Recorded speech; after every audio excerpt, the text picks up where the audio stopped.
Yeah, I'll react to that, sure.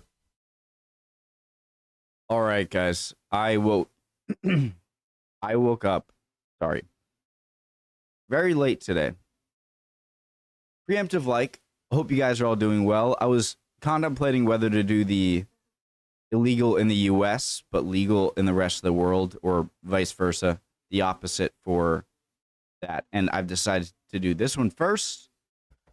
Got my coffee. I'm really interested to see what's legal here and not, other than guns and stuff. Let's get started. I hope you're ready to learn. The link to the original video from Legal Eagle, top of the description, if I didn't already say that, because I can't remember. America is the freest, most freedom-full country in the entire world, despite what some hack YouTube lawyer says. Yeah. And for those traveling internationally for the first time, you may be surprised to learn that many American rights, freedoms, and values are not universally held abroad. In fact, one country's liberty can be another country's crime. But in fact, we Americans are so constantly surrounded by so much freedom that we often just take it for granted. Like David Foster Wallace's metaphor, one fish asks another, "How's the water today?" And the other fish shoots him with an AR-15. Damn right, brother. And if you've spent your entire life in the land of the free and home of the brave, it can be easy to overlook the other countries that are, in fact, not America. There I am. There are tons of rights and activities that are perfectly legal in the United States, but could land you in some hot water if you tried it in another country. Like the mullet hairstyle, for example. No. The mullet, that iconic hairstyle of 1980s actors, rock stars, and athletes, really has no business continuing to exist in the 21st century, and yet, inexplicably, it still does. Is he going to say North Korea? I'm pretty sure, like, most haircuts are illegal. But this is America, damn it, where you don't have to fight for your right to party in the back and business in the front.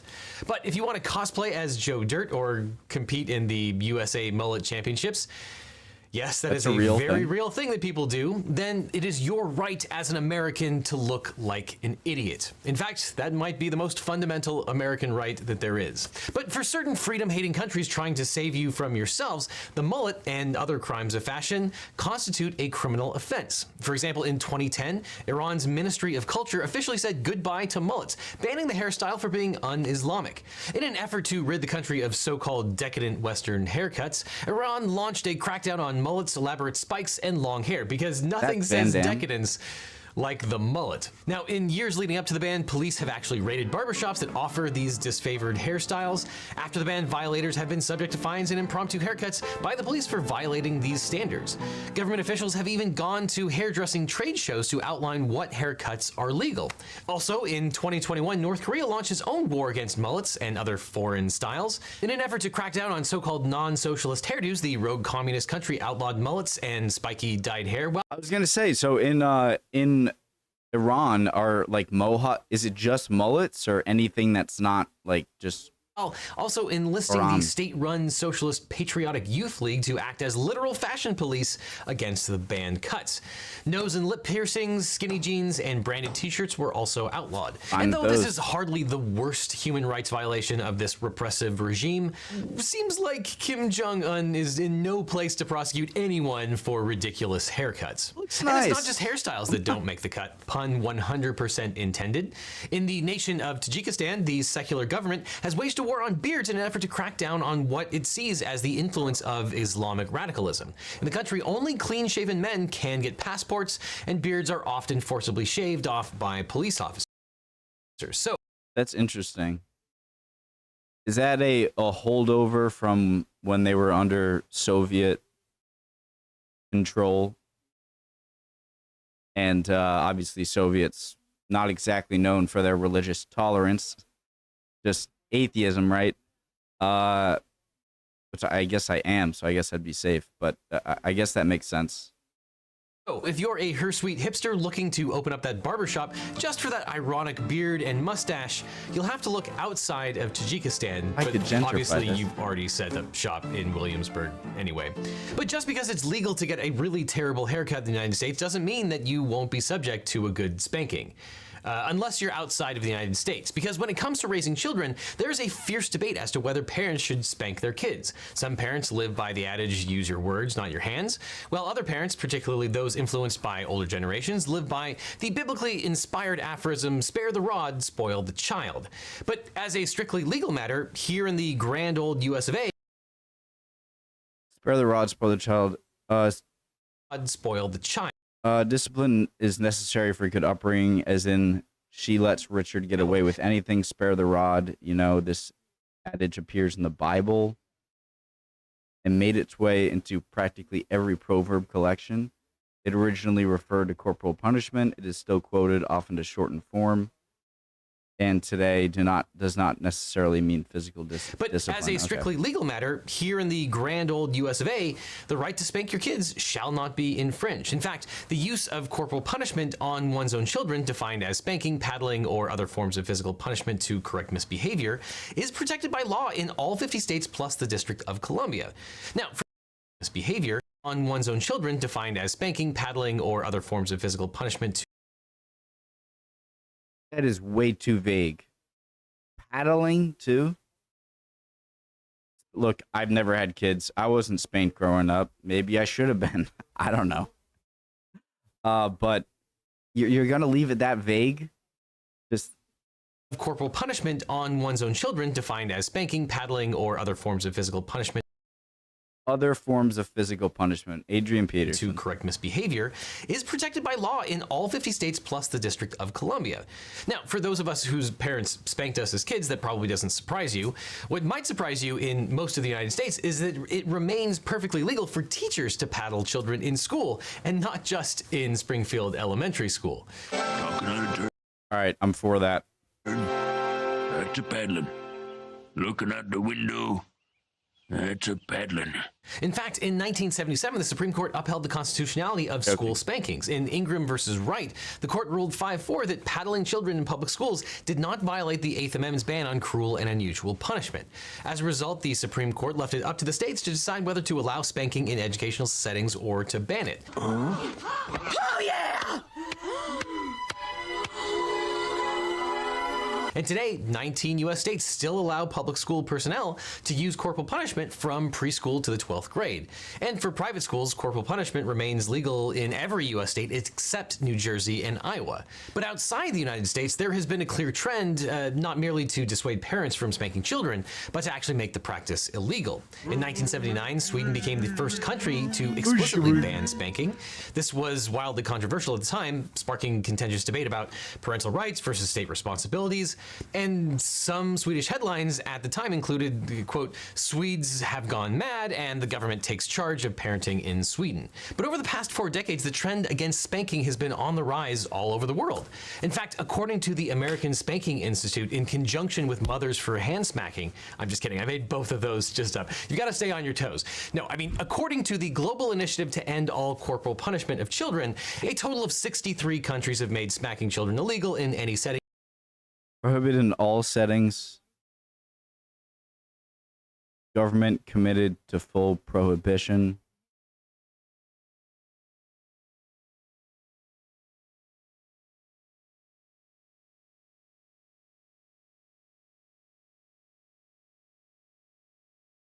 Including at home. And countries on this list spanned 5 continents, and in 2022, Wales became the latest country to ban the practice. And the bans are even more numerous in school settings, with corporal punishment in schools now outlawed in 135 countries. I need to know, was anyone watching in the comments, were you spanked in school by your teacher? Oh, you better believe that's a paddling. You better believe it. Decades after Sweden's ban, anti-spanking advocates can point to hard data that suggests that a direct correlation between spanking bans and better adjusted children. But that being said, the prospect of actually prohibiting spanking at home remains unlikely in the United States, as many consider such a ban to be an oppressive intrusion by the state into parental rights. And even in the 21st century, spanking in the U.S. has its share of high-profile defenders, particularly on the conservative side of the aisle. I got hit with a strap, bam, bam, bam, and I've never been to a shrink. In 2014, Fox News commentator Sean Hannity famously defended parents' rights to spank their children, citing his own upbringing by beating the desk with a belt to a confused panel. I got it like this. Yeah. And I deserved it. I was a troubled kid. Now, notwithstanding the views of the obviously well-adjusted commentator, who clearly turned out fine, spanking has seen a notable decline in the U.S. The proportion of parents who utilize the practice has dropped from 50% in 1993 to only 35% in 2017. But look, if you want your children to turn out like Sean Hannity, profanity, then maybe start with some spankings. But that takes us to a topic that almost everyone agrees on, and that is cannabis. John Handy almost looked back on it fondly. Because in a nation that seems increasingly... Yeah, this is one of the strange things, the paradoxes of European or like British versus America. I feel like America is a bit more strict on a lot of laws. But weed, I buy weed.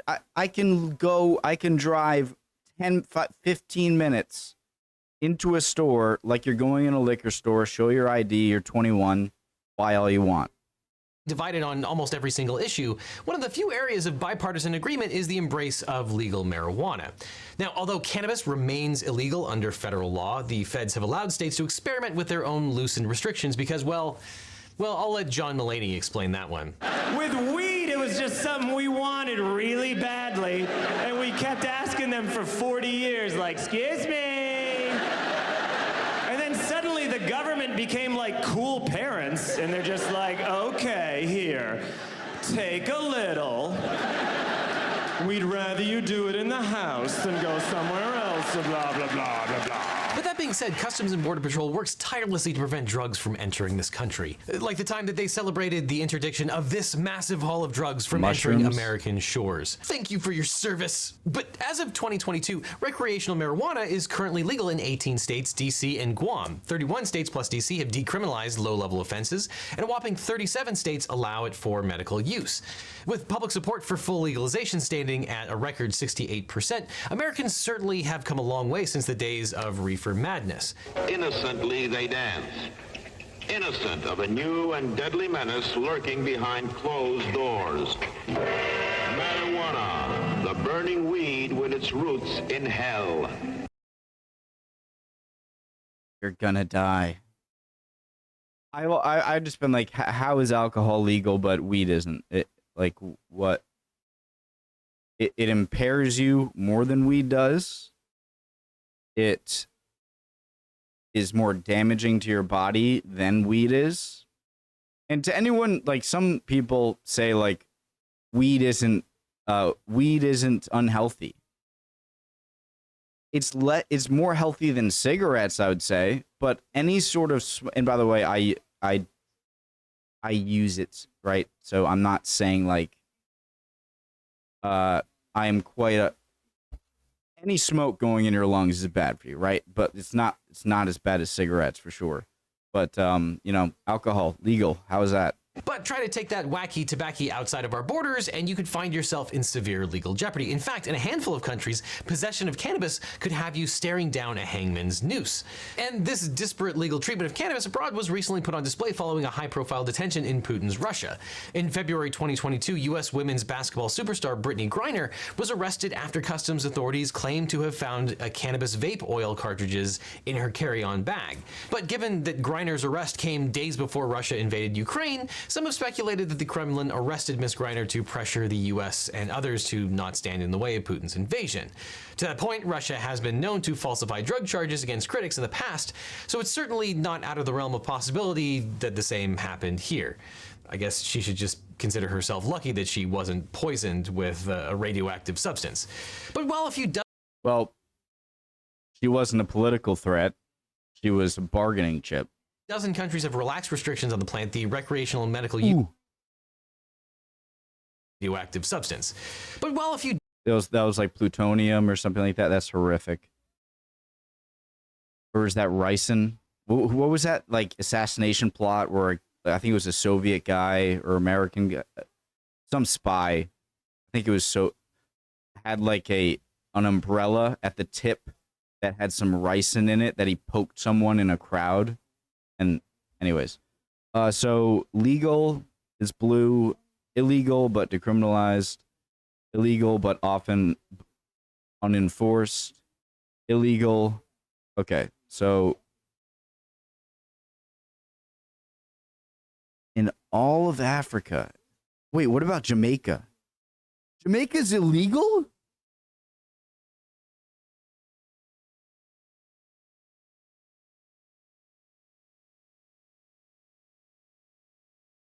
Mexico, it's completely legal in Mexico. I didn't know that. Canada, Europe, harsh. Jeez. Dozen countries have relaxed restrictions on the plant. The recreational and medical use of cannabis remains very illegal in the vast majority of nations. For example, in 2021, 24-year-old British soccer coach Billy Hood was arrested in the United Arab Emirates with 4 bottles of CBD vape oil in his car. Local authorities charged Mr. Hood with drug trafficking and then sentenced him to 25 years in a Dubai prison.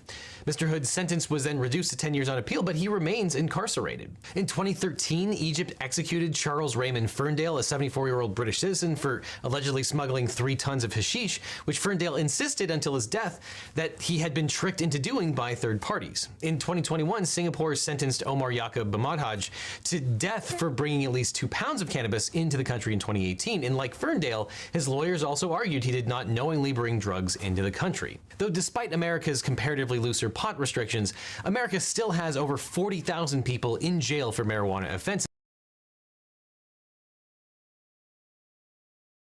If you're in jail for just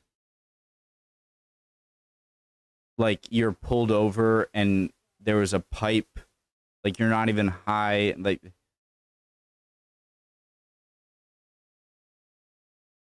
I have no why.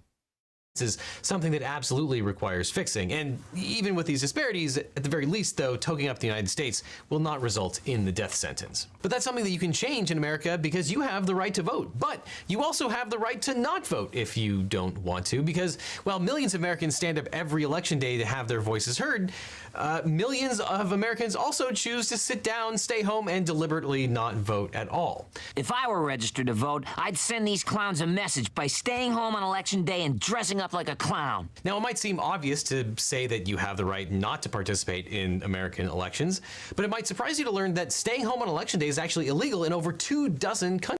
Where is it? Is it India? No. That's right, in 27 countries, all eligible citizens are required by law to register and vote in every single election.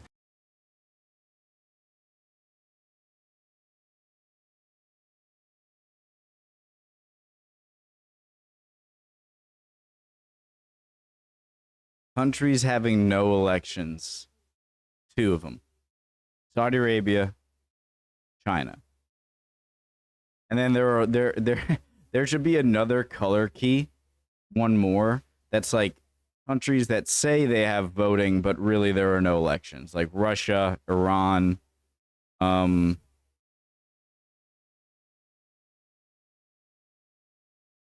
others, North Korea.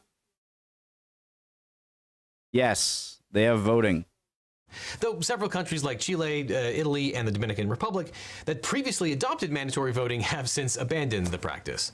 A handful of countries with compulsory voting don't actually enforce any penalty for failure to vote, like Bulgaria, Costa Rica, and Mexico, but over a dozen countries enforce a penalty for failing to vote in elections. Some countries penalize non-voters with outright disenfranchisement. In Singapore, a voter that misses an election is removed from voting rolls and must re-register and submit a valid reason for not voting. Other countries issue fines and can even result in jail time. Brazil requires all eligible citizens, excluding the illiterate, voters aged 16 and 17, and those aged 70, to vote or be subject to a fine of less than $1. In Australia, citizens are legally required to go to their polling place, but can choose to decline to participate after signing in. However, failure to show up at the polling place at all can subject Aussies to a fine of 100 didgeridoos, probably, or the equivalent of $14 to $34 US, and citizens who repeatedly refuse to pay the small fine can actually go to jail. Why, though? I really would love to know the reasoning. Like, if people who don't want to vote or, like, just don't care enough about voting,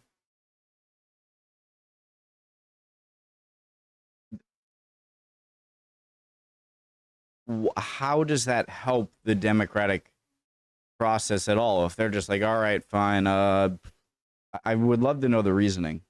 Among countries with compulsory voting laws, there are those that tie voting directly to your pocketbook. For example, in Peru, a voter must have a stamped voting card to obtain certain services and goods from some public offices. And in Bolivia, a voter is given a card to prove participation, and a citizen who cannot show proof of voting within 3 months after the election will be ineligible to receive a salary from the bank. Advocates for this compulsory system liken the democratic participation to civil responsibilities like taxation, jury duty, and military service, and argue that participating in democracy is a duty instead of a right. Others argue that forcing people to vote compels higher voter turnout, as Australia rarely falls below 90% participation. Of course. Why does higher voter turnout equal more fair? Like the whole point of democracy is anyone from Australia, any Aussies out there, Aussies, why? Like, what is the reason? While Brazil's most recent presidential election was just below 80%. And compare that to the United States, where voter turnout struggles to crack 50% in a midterm election and only occasionally breaks 60% in presidential contests. However, the idea of forcing people to vote and punishing them for non-participation is not a popular concept among nations with voluntary suffrage. I just want to know why. I see voting as a civic right rather than a duty, and contend that forcing someone to vote is counter to the very idea of liberty and free choice. And some American legal scholars contend that mandatory voting laws would constitute compelled speech that violates the First Amendment, as the right to speak necessarily involves the freedom not to speak. So as long as you live in the United States, you can rest assured of your constitutional right to say none of the above. The only thing that's silly is the power of the people's vote. And I think the people should use it to vote for none of the above. Now, if you want to see even more dumb criminals and terrible lawyers, check out my new video, Too Hot for YouTube. But I'm sorry to tell you, it's too hot for YouTube. To see that video, you'll have to head over to today's sponsor, Nebula and CuriosityStream. Because on Nebula, my videos always come out early with 0 ads. And I make sure you guys to use any Legal Eagles, Legal Eagles, blah, blah, blah, blah. Promo codes, links, make sure you get the credit, guys. Exclusive content all the time, like an entire video about legal stories that are not safe for work and are way too hot for YouTube. Oh wait, it's not even a sponsor. It's just it's a sponsor for his own thing. So still, check it out. As well as exclusive videos like things people misunderstand about the Constitution, why NFTs are bad for creators, and my first full-length documentary, Bad Law, Words Good, and tons more, all exclusive to Nebula. And even though this exclusive content is available only on Nebula, you can get Nebula for free with CuriosityStream. Nebula is creator-owned and creator-operated. There's new exclusive content released multiple times every single day. Oh, and by the way, we've been developing Nebula like crazy. Nebula now has apps for iOS, Android, Apple TV, Roku, Fire TV, Android TV, and it was recently nominated for its first Streamy Award. My fellow creators and I really care about Nebula, and that's why we're thrilled to be partnering with CuriosityStream, because they're the go-to source for the best documentaries and long-form educational content on the internet. They even have an entire section devoted to unsolved mysteries and crime, so if you like my videos, you'll love the thousands of titles on CuriosityStream.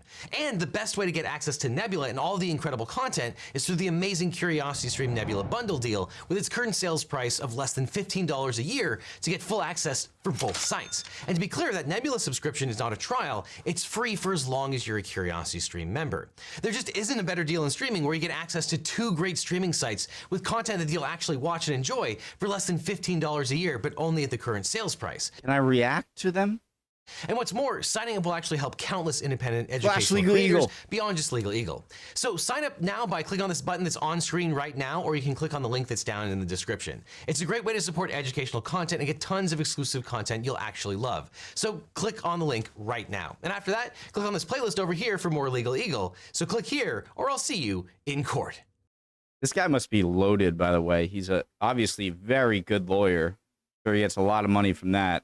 And 3 million people on this. I'm sure he gets $1 million. He just seems like the kind of lawyer that I would want. Anyways, really cool, awesome, interesting. I'm going to watch the opposite now. And I'd appreciate any comments. Would love to see what you guys think. And yeah, what's up with the mandatory voting? All right. See you guys next time. Bye.